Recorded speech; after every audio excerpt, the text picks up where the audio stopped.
Здравствуйте, дорогие подписчики! Сегодняшний наш урок будет на русском. Это, как вы увидите, это терморегулятор от холодильника. Сегодня я хочу вам показать, как его настроить. Положение настройка. Вот. Вытащим из коробки. Вот. Как вы увидите, вот так держим.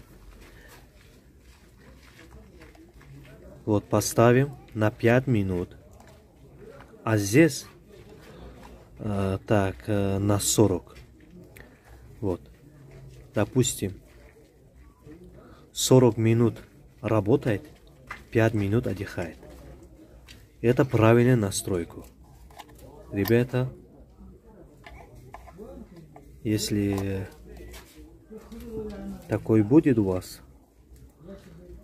так настройте, и будет полезно. Если этого ролик будет вам полезно, ставьте лайки и поделитесь с друзьями. Когда настроите, вот так нажмите эту кнопку. Здесь будет лампочка гореть. Вот. Всем спасибо. Ставим лайки, если не трудно. Всем огромное спасибо. Удачи.